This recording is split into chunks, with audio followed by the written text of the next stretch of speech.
பாபா ஓர் கருணாலயம், பாதம்தான் கமலாலயம். பாபா ஓர் கருணாலயம், பாதம்தான் கமலாலயம். சாயப்பா உறவுகள் அனைவருக்கும் வணக்கம். சாயப்பா மேல் நம்பிக்கை வைத்து அவரை நினைத்துக் கொண்டிருக்கும் உங்கள் அனைவரின் வேண்டுதலையும் சாயப்பா நிறைவேற்றுவார். நல்லதையே நினைப்போம், நல்லதே நடக்கும். என்றும் சாயப்பாவின் அருள் உங்களுக்கு இருக்கும். நம் மனதிற்கு இதமான சாயப்பாவின் இன்றைய அருள்மொழியை கேட்போமா? அன்பு குழந்தையே, உனக்கு ஒரு சந்தோஷமான செய்தி. அப்பா எப்போது என் கஷ்டங்கள் தீரும் என்று என்னை அடிக்கடி கேட்டுக்கொண்டு இருந்தாய் அல்லவா? அந்த நாளும் வந்துவிட்டது செல்லமே.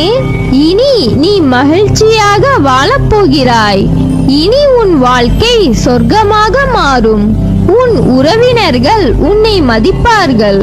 உன் குழந்தைகள் சிறந்து விளங்கி உனக்கு பெயரும் புகழும் பெற்று தருவார்கள். இத்தனை நாள் பட்ட கஷ்டங்களுக்கு மருந்தாக இனி வரும் காலம் உனக்கு சந்தோஷத்தை தரும். பணம், வீடு, வாகனம் என நீ சீரும் சிறப்புமாக வாழப்போகிற நேரம் வந்துவிட்டது. எவ்வளவு சொத்து சேர்ந்தாலும் ஒன்றை மறந்து விடாதே. யாரையும் ஏளனமாக பார்க்கும் குணத்தை மட்டும் வைத்துக் கொள்ளாதே. இனியும் எப்போது உன் கஷ்டம் தீரும் என்று அழுது புலம்பாமல் மகிழ்ச்சியாக இரு. உனக்கான அனைத்தும் உனக்கு விரைவில் கிடைக்கும். உனக்கு கிடைக்கும் விஷயமானது என்னுடைய முழுமையான அருளால் ஆசிர்வதிப்பேன். நீ வாழ்க்கையில் ஜெயிப்பாய். உனக்கான சந்தோஷம் உன்னை தேடி வரும். உனக்கான நிம்மதி என்னை நினைக்கும் போது உனக்குள் சிலிர்த்த உணர்வை ஏற்படுத்தும். அது நீ என் மேல் கொண்ட உண்மையான அன்பின் வெளிப்பாடு. உன்னை என் உயிராய் காப்பேன். உனக்கு ஒரு விஷயத்தை சொல்கிறேன், கேள். நான் உன்னுடன் எப்போதும் இருக்கிறேன். அதனால் நீ கவலை இல்லாமல் இரு. எந்த ஒரு ஆபத்தில் இருந்தும் நீ முற்றிலும் காப்பாற்றப்படுவாய் என்பதில் உனக்கு எந்தவித சந்தேகமும் வேண்டாம்.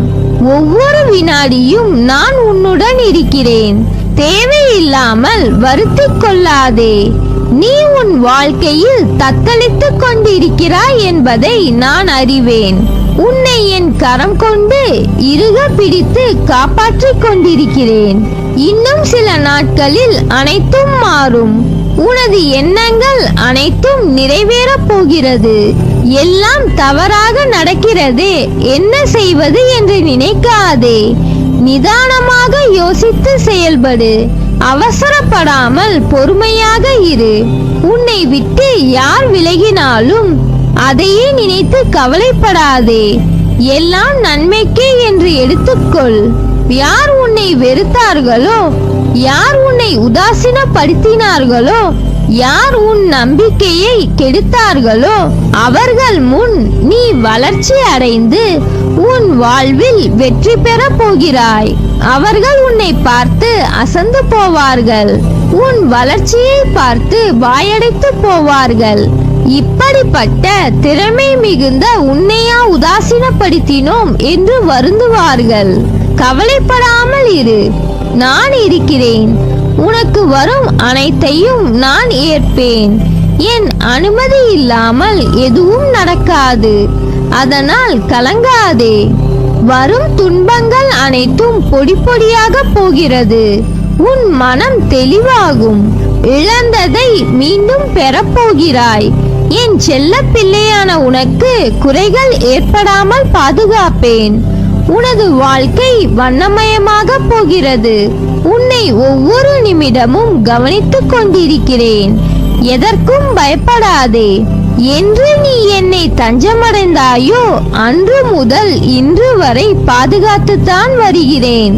ஒரு சிலர் உனக்கு பின்னால் உன்னை பற்றி கேலியாக பேசுவதை கேட்டு வருத்தப்படுகிறாய்.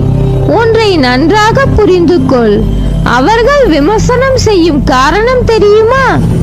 உன் தரத்திற்கு வர முடியாத போது, உன்னிடம் இருப்பது போன்று அவர்களிடம் இல்லாத போது, உன்னை துன்புறுத்தி அது முடியாத போதுதான் அவர்கள் இப்படி செய்கிறார்கள். இன்னும் உன் வாழ்க்கையில் பல அற்புதங்கள் நடக்கப் போவதையும் பார்க்க போகிறாய். என் வார்த்தைகள் மீது நம்பிக்கை வை. நீ என் உயிரான குழந்தை. நீதான் எனக்கு உலகம். உன்னை முதுகில் குத்துபவர்களை கண்டு வேதனை கொள்ளாதே. போர்க்களத்தில் புறமுதுகை காட்டுபவர்கள் வீரமானவர்கள் அல்ல. உனது நேர்மை உன்னை வழிநடத்தி செல்லும். உனக்கான அனைத்தும் விரைவில் உனக்கு கிடைக்கும். உன்னை என் உயிராய் காப்பேன். உன் வாழ்க்கை பாதையில் நீ தனியாக நடக்கிறாய் என்று நினைக்கிறாயா? உன் பாதை என்னால் வடிவமைக்கப்பட்டது. நான் உன் வாழ்க்கையை உருவாக்கியவன் தான். உன்னுடன் நடைபயிற்சி செய்கிறேன். நீ சிந்தும் கண்ணீர் மற்றும் வலிகளை நான் உணர்வேன். நானே மருந்தாகவும் மற்றும் நானே உன் படைப்பாளியாகவும் இருக்கிறேன். எனது கண்களை நன்றாக உற்றுப்பார். உன் வலிகளை மௌனமாக குணப்படுத்தி உனக்காக நல்ல நேரத்தை உருவாக்கி கொண்டிருக்கிறேன். நான் உன்னை பாதுகாப்பேன். உன் மீது அன்பாக இருக்கிறேன். என் அனுமதி இல்லாமல் எதுவும் நடக்காது. எதையும் செய்ய முடியாது. எந்த தீங்கும் செய்ய விட மாட்டேன். இனியும் கஷ்டம் என அழுது புலம்பாமல் வாழ்க்கையில் குறிக்கோள் என ஒன்றை தீர்மானித்து அதன் வழியில் செல்ல முதலில் முடிவு எடு. அந்த குறிக்கோள் உன் புத்திக்கு வேலை கொடுத்து கொண்டே இருக்கும். தேவையில்லாத விஷயங்களை மனதில் போட்டு அழுத்தி வைக்காத சூழ்நிலையை உனக்கு தரும். ஓடுகின்ற வண்டிக்கு எப்படி அதன் சக்கரம் முக்கியமாக இருக்கிறதோ, அதை போலவே வாழ்க்கைக்கு உன் குறிக்கோள் என்பது சக்கரமாய் இருக்க வேண்டும். அந்த சக்கரமானது உன்னை சரியான வழியில் கூட்டிச் செல்லும். சக்கரம் சரியில்லை என்றால் போகும் இடம் போகாது. அதை போலவே தான் உன் வாழ்க்கையில் உன் எண்ணங்களில் நேர்மறை இல்லை என்றால் உன் நிம்மதியானது வெடிக்கத்தான் செய்யும். ஓடும் சக்கரத்தை சரியாக கொண்டு போக உன் எண்ணத்தை உன் புத்தியின் மேற்பார்வையில் எடுத்துக்கொள். வாழ்கின்ற வாழ்க்கை கடல் போல தொடக்கத்தில் சுலபமாக இருக்கும். அதே கணக்கில் உள்ளே செல்வது என்பது முட்டாள்தனம். கடல் உள்ளே செல்ல செல்ல ஆழங்கள் நிறைந்திருக்கும். வாழ்க்கையும் அப்படித்தான்.